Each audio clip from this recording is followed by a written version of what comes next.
สวัสดีครับชาวสปปลาวนะครับกลับมาเจอกันเช่นเคยกับผมเอ็มเทเน่นะครับวันนี้ฟุตบอล3คู่นะครับคัดนอนเนาะเจ๋งๆมาฝากกันนะครับไปเริ่มต้นที่ฟุตบอลไทยลีกกันก่อนนะครับก็ชาวลาวท่านใดที่ติดตามฟุตบอลในแถบอาเซียนไทยลีกก็น่าจะเก็บไว้นะฮะสำหรับลงทุนนะครับวันนี้นำเสนอเกมระหว่างประจวบ FC ครับเจอกับชัยนาทฮอนบิลนะครับอันดับ5เจอกับน้องใหม่อย่างชัยนาทอันดับ8นะครับซึ่งสถานการณ์ให้ประจวบเป็นต่อนะครับอยู่ครึ่งควบนั่นเองนะครับโดยตอนนี้ประจวบเนี่ยแข่ง3นัดชนะ2เสมอ1ยิงได้3เสีย2นะครับเกมในบ้านยังชนะมานะฮะได้แค่ชนะ2ประตูต่อ0นั่นเองนะครับก็เป็นชัยชนะเหนือปตทระยองนะครับขณะที่ชัยนาทฮอนบิล3เกมนี้เสมอรวดเลยนะครับทั้งเสมอสุพรรณ0-0เสมอตราด2-2แล้วก็เสมอกับเชียงรายมา1ประตูต่อ1นั่นเองนะครับก็เกมวันนี้เนี่ยถ้าต้องพูดตามตรงนะครับผมมองว่าทีมอย่างประจวบตั้งแต่ซีซั่นที่แล้วซิกเนเจอร์หรือว่าข้อแข็งแกร่งของเขาคือการเล่นในบ้านเล่นดีจริงๆเกมรุกดีมากๆแล้วยังออกสตาร์ทฤดูกาลใหม่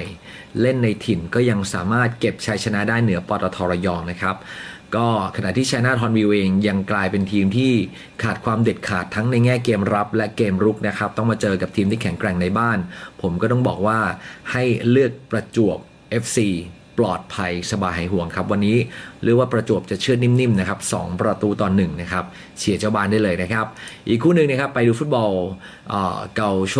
ซีเรียนะครับกายารีเจอกับฟิออเรนติน่านะครับกายารีอยู่ท้ายตารางนะครับก็อันดับที่14ชนะ6เสมอ9แพ้12นะครับเป็นเจ้าถิ่นเล่นชนะ5เสมอ6แพ้2ถือว่าค่อนข้างดีแข็งแกร่งมากๆในการเล่นในบ้านนะครับเหนียวแน่นแหละครับคือถ้าไม่ชนะอย่างน้อยๆก็ไม่แพ้เสมอถึง6เกมด้วยกันนะครับเจอกับทางฝั่งของฟิออเรนติน่าในซีซั่นนี้อยู่อันดับ10นะครับชนะ8เสมอ13แพ้6เป็นทีมหนักเสมอนะครับโดยเฉพาะเกมนอกบ้านก็ชนะแค่3เสมอ7แพ้4เลยด้วยเป็นทีมเนี่ยโอกาสที่จะเก็บชัยชนะเนี่ยไม่ถึง 50% นะครับทั้งคู่เลยนะฮะทีมหนึ่ง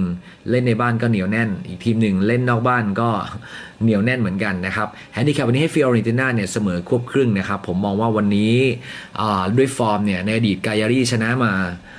เกมล่าสุดที่เจอกันที่บ้านฟิออเรนติน่าขณะที่บ้านของกายารีเองก็ดันแพ้ฟิออเรนติน่าเหมือนกันคู่นี้ค่อนข้างสูสีผมมองคู่นี้ในสกอร์อาจจะต่ำซะด้วยซ้ำนะครับแล้วก็มองว่าล่าสุดกายารีเองเนี่ยเล่นในบ้าน2นัดติดก็ชนะทั้งปาม่า 2-1 และชนะอินเตอร์มิลาน 2-1 นะครับส่วนเกมที่แพ้คือแพ้เกมเยือนด้านฟิออเรนติน่านะครับก็เจอหนักๆมาแล้วครับเสมออินเตอร์มิลานนะฮะแล้วก็เสมอลาซิโอนะครับแล้วก็แพ้อาตาลันตามานะครับเพราะฉะนั้นผมมองว่ายังไงซะวันนี้คู่นี้โอกาสเสมอสูงครับให้ชูว่าคู่นี้กินกันไม่ลงเสมอกันครับ1ประตูต่อ1เลือกรองเจ้าถิ่นกายารีดีกว่านะครับปิดท้ายด้วยลีกเดอฝรั่งเศสครับโซโชเจอกับทรูสนะครับทรูสตอนนี้อยู่อันดับที่6นะฮะมีอยู่45แต้มตามหลังทีมอันดับ5ปารีสอยู่2แต้มนะครับทรูสถ้าชนะวันนี้ก็มีลุ้นแซงปารีสขึ้นไปนะครับก็ทรูสชนะ13เสมอ6แพ้9เล่นเกมเยือนนะครับก็ชนะ5เสมอ6แพ้3ครับเจอกับเจ้าถิ่นอย่างโซโชท้ายตารางนะครับชนะ7เสมอ5แพ้16เล่นในบ้านชนะ5เสมอ1แพ้7นะครับเกมล่าสุดโซโชเล่นในถิ่นเสมอกับเมทส์ได้ครับทีมจ่าฝูง1ประตูต่อ1ยังต้องมาเจอหนักกับทรูสอีก1เกมก็ผมมองว่าโซโชแม้ว่าจะยังไม่ชนะใครในรอบ5นัดหลังสุดแต่เกมล่าสุดก็มีทิศทางที่ดีมีแรงฮึดนะครับขณะที่ทรูสเองชนะมา3เกมรวดนะครับชนะชาโตรูสโอแซนและเลออาฟผมมองว่าวันนี้เองนะครับทรูสเองก็น่าจะแหม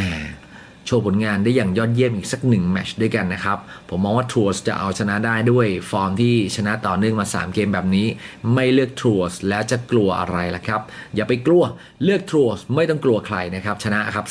2-1 ก็นี่คือทัศนฟุตบอลนี้ขอให้ชาวสปปลาวทุกคนกินเต็มแห่งแน่นอนโชคดีสวัสดีครับ